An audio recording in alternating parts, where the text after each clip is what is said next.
क्या बोले? वो बच्चों को तुम लोग पिलाते हो ना मुगली घुट्टी 555, पिलाते हो कि नहीं पिलाते? हमारा गृह मंत्री भी बेचारा मुगली घुट्टी 555 पिए हुए, 1.5 साल में बच्चे पीना बंद कर देते हैं। अमित शाह अभी तक पी रहा, अभी तक मुगली घुट्टी 555। कह रहा है जाटों ने भी मुगलों से लड़ाई लड़ी, हम भी मुगलों से लड़ाई लड़ रहे हैं। भारतीय झगड़ा, भारतीय झगड़ा। अभी गए थे बाबा जी कैराना, तो कैराना में कह रहे थे गर्मी ठीक कर देंगे, गर्मी सही कर देंगे, गर्मी उतार देंगे। ऐसे किसी मुख्यमंत्री को बोलते हुए सुना है क्या? सुना है कभी? सुना है कभी? ये चौराहे के गुंडे का चुनाव हो रहा है कि विधायक का चुनाव हो रहा है? बताओ। मोटा भाई अगर गहना पहन के रात में 12 बजे निकल जाए तो उसके साथ राजनी हो जाएगी कि नहीं हो जाएगी? कौन भाजपाई आ गया भाई?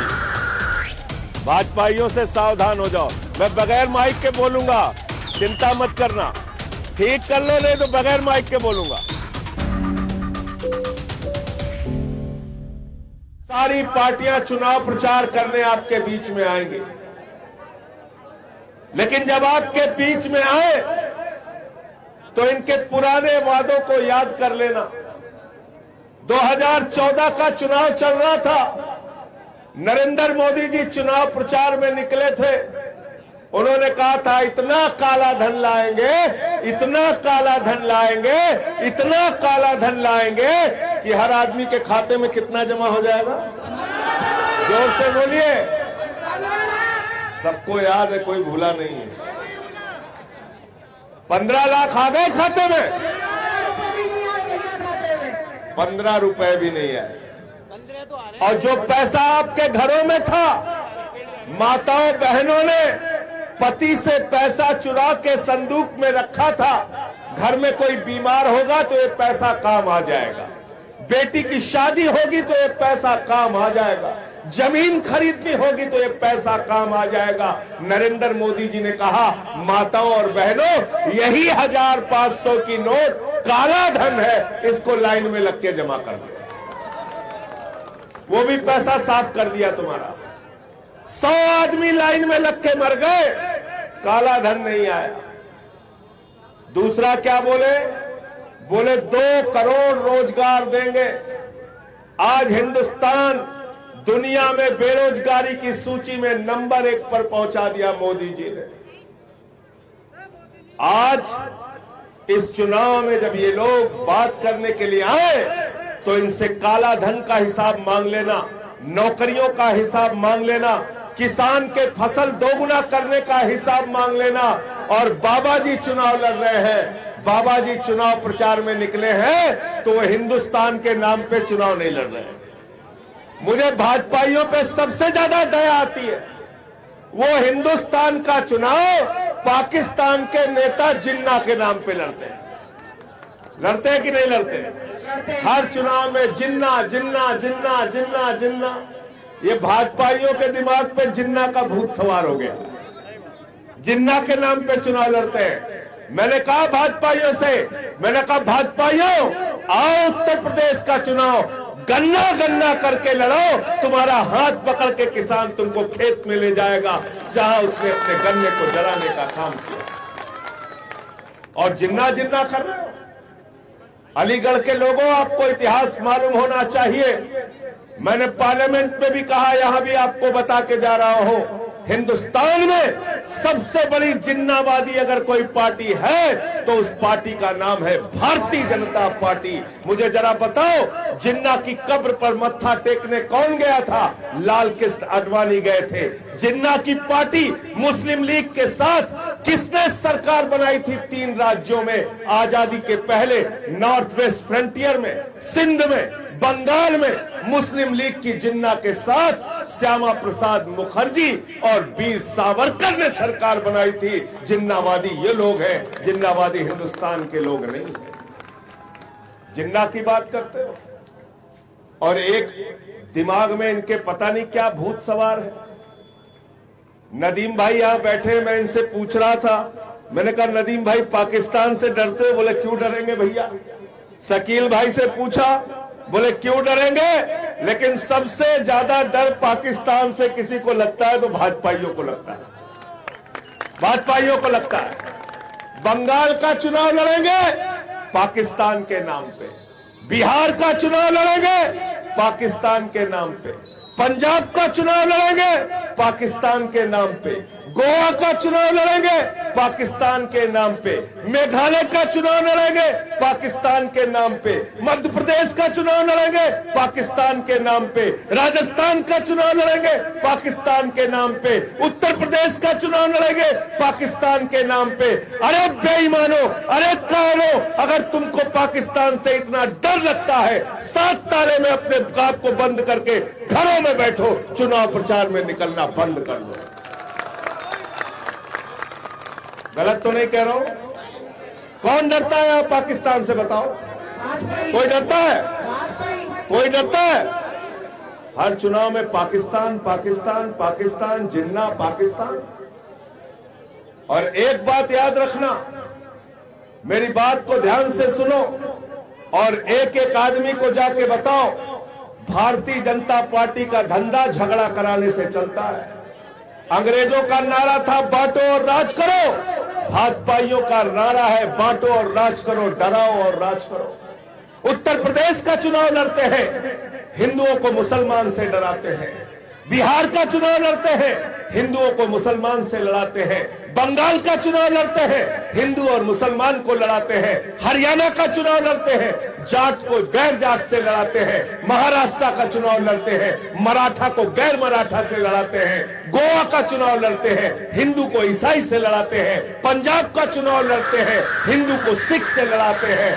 मैं तो ये कह रहा हूं, इन बेईमानों को, कौन भाजपाई आ गया भाई, भाजपाइयों से सावधान हो जाओ। मैं बगैर माइक के बोलूंगा, चिंता मत करना, ठीक कर लो, नहीं तो बगैर माइक के बोलूंगा। मैं बता रहा था, पंजाब में हिंदू और सिख को लड़ाते हैं, यूपी में हिंदू और मुसलमान को लड़ाते हैं, हरियाणा में जाट और गैर जाट को लड़ाते हैं, महाराष्ट्र में मराठा और गैर मराठा को लड़ाते हैं, गोवा में ईसाई और हिंदू को लड़ाते हैं। इनको अपने मोहल्ले में मत बुलाना, वरना घर घर में झगड़ा करा देंगे। भारतीय जनता पार्टी का नाम है भारतीय झगड़ा पार्टी। क्या नाम है इनका? क्या नाम है? आज के बाद इनको भारतीय झगड़ा पार्टी करना, भारतीय जनता पार्टी मत कहना। भारतीय झगड़ा, भारतीय झगड़ा। अभी गए थे बाबा जी कैराना, तो कैराना में कह रहे थे गर्मी ठीक कर देंगे, गर्मी सही कर देंगे, गर्मी उतार देंगे।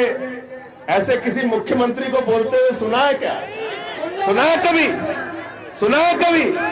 ये चौराहे के गुंडे का चुनाव हो रहा है कि विधायक का चुनाव हो रहा है? बताओ। विधायक का हो रहा है ना? क्या कह रहे हैं? गर्मी ठीक कर देंगे। तो मैं तो जाता हूं, मैंने कई बार देखा है, हमारे यहाँ उत्तर प्रदेश में अवध के इलाके में ओझा लोग भूत उतारने के लिए झाड़ू का इस्तेमाल करते हैं। आप क्या करते हैं कि नहीं करते? अलीगढ़ में करते हैं कि नहीं करते? तो जिन लोगों के दिमाग पर सत्ता का भूत सवार है, झाड़ू मार मार के उनका भूत उतार दो भैया, झाड़ू मार के उनका भूत उतार दो। ये सत्ता का भूत इनके दिमाग पर सवार है। कैराना में गए तो कहने लगे बाबा जी अब पलायन नहीं होने देंगे। मैंने कहा बाबा जी 5 साल से यहाँ ओबामा की सरकार थी कि ट्रंप की सरकार थी कि लालू यादव मुख्यमंत्री थे? कौन मुख्यमंत्री था भैया, हमको बताओ। देश का प्रधानमंत्री हिंदू, देश का गृह मंत्री हिंदू, देश का रक्षा मंत्री हिंदू, उत्तर प्रदेश का मुख्यमंत्री हिंदू। अगर तुम सबके रहते हुए हिंदुओं का पलायन हुआ तो पहले अपने पद से इस्तीफा दो, मुंह पे कालिक लगा लो, तब इस मुद्दे पे बात करेंगे। और दूसरा, अमित शाह जी गए थे, अमित शाह जी गए थे, अभी एक जाटों का सम्मेलन किया। जाटों के सम्मेलन में क्या बोले? बोले जाटों से हमारा 650 साल पुराना रिश्ता है। एक तो भाजपा इतने कॉन्फिडेंस से झूठ बोलता है जितने कॉन्फिडेंस से आप लोग सच भी नहीं बोल सकते। कह रहा है भाजपा जाटों से हमारा 650 साल पुराना रिश्ता है। तो मैंने कहा भैया भारतीय जनता पार्टी का नाम 650 साल पहले क्या था ये तो बता दो। मैंने तो सुना 80 में बनी है भाजपा, गलत तो नहीं कह रहा हूं।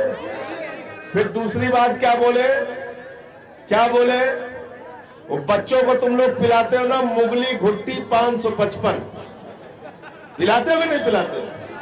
हमारा गृह मंत्री भी बेचारा मुगली घुट्टी 555 पिए हुए, 1.5 साल में बच्चे पीना बंद कर देते हैं। अमित शाह अभी तक पी रहा,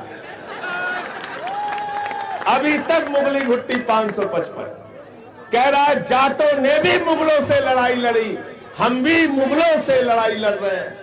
1 हफ्ता हो गया मैं खोज रहा हूं कोई मुगल मिल जाए हिंदुस्तान में। 1 हफ्ते हो गया, नदीम भाई कहीं कोई मुगल से मिलवा दो, मैं खोज रहा हूं किससे लड़ रहा।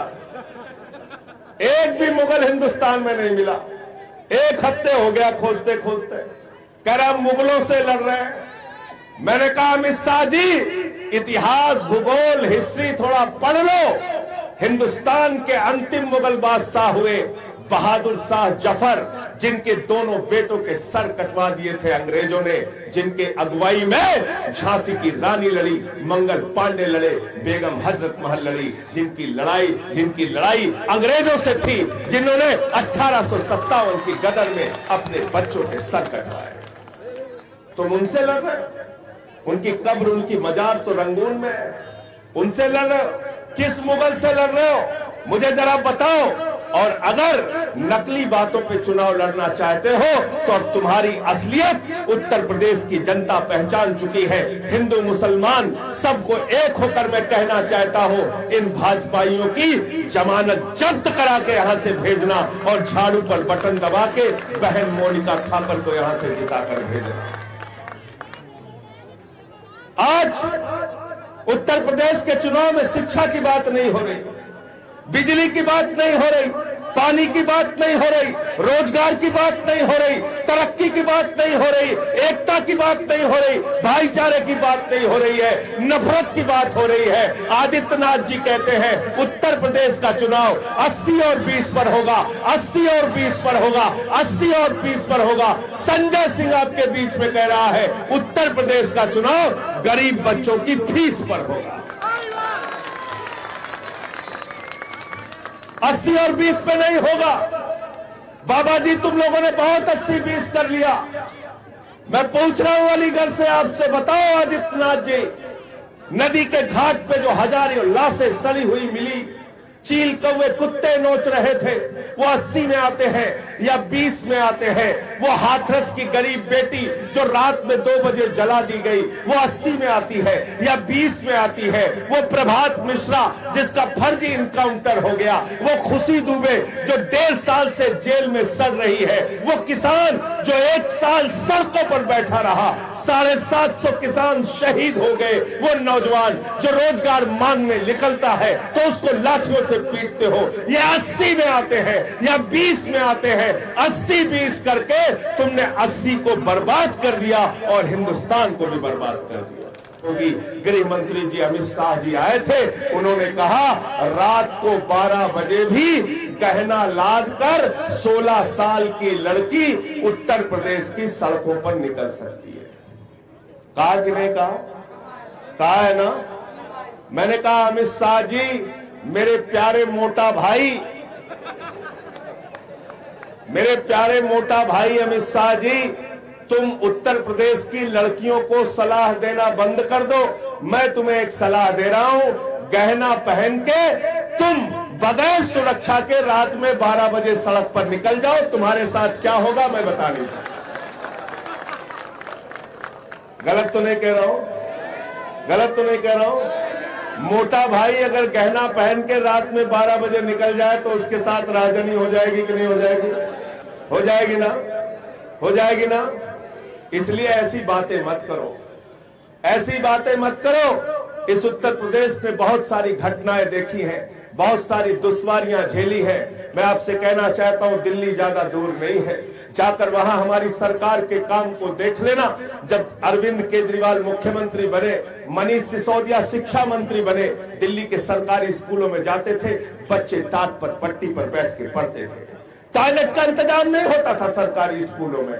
आज उन्हीं सरकारी स्कूलों में बच्चों की पढ़ाई के लिए एयर कंडीशन कमरे बनाए गए हैं, स्विमिंग पूल का निर्माण किया गया है, एथलीट के और हॉकी के ग्राउंड बनाए गए हैं। दिल्ली सरकार के टीचर विदेशों में ट्रेनिंग लेने के लिए जाते हैं और पिछले 5 साल से प्राइवेट स्कूलों से बेहतर इंटर का रिजल्ट सरकारी स्कूलों में आ रहा है। जाकर देखिए, हमारे बच्चों को शिक्षा चाहिए, स्वास्थ्य चाहिए, तरक्की चाहिए। हम बात करते हैं हम स्कूल देंगे, अस्पताल देंगे, भाजपाई चुनाव प्रचार में आते हैं तो क्या कहते हैं? कहते हैं शमशान होना चाहिए कि नहीं होना चाहिए। कहते हैं कि नहीं कहते? क्या कहते हैं? मोदी जी आते हैं, योगी जी आते हैं, भाजपाई आता है तो कहता है शमशान होना चाहिए कि नहीं होना चाहिए। और इस मनहूस पार्टी से भैया सावधान हो जाओ, तुम लोग, हाथ जोड़ के कह रहा हूं, सावधान हो जाओ। इन मनहूसों ने शमशान शमशान शमशान शमशान करके बोले गांव गांव में शमशान बनाना है, शहर शहर में शमशान बनाना है, हमको तो हर जगह शमशान बनाना है। शमशान शमशान कह के कोरोना की महामारी में गांव गांव में शमशान बना दिया। अब इस पार्टी की जमानत जब्त करा के कहना हमें शमशान नहीं चाहिए, हमें अपने बच्चों के लिए स्कूल चाहिए, अस्पताल चाहिए, सड़कें चाहिए, उत्तर प्रदेश की तरक्की और विकास चाहिए। किसी को शमशान चाहिए क्या? बाबा जी की पार्टी में चले जाओ जिसको शमशान चाहिए। किसी को शमशान नहीं चाहिए, हमको स्कूल चाहिए, अस्पताल चाहिए। और आम आदमी पार्टी ने गारंटी दी है। ये मोनिका थापर हमारी छोटी बहन को आपने बराबर देखा होगा, जनता के मुद्दों पर लड़ते हुए, संघर्ष करते हुए, लाठियां खाते हुए, जेल जाते हुए। हाथरस की बेटी के लिए न्याय की लड़ाई मोनिका थापर यहां से सुबह ही निकल गई थी लड़ने के लिए। मैं आप लोगों से ये कहने के लिए आया हूं, अपील करने के लिए आया हूं, ईमानदार और सच्चे लोगों को चुनकर विधानसभा में भेजो। चोर और उचक्कों को अगर चुनकर भेजोगे तो हमारी तुम्हारी तरक्की कभी होने वाली नहीं। खबरों में बने रहने के लिए फोरम 4 को सब्सक्राइब करें और नोटिफिकेशन पाने के लिए बेल आइकन दबाएं।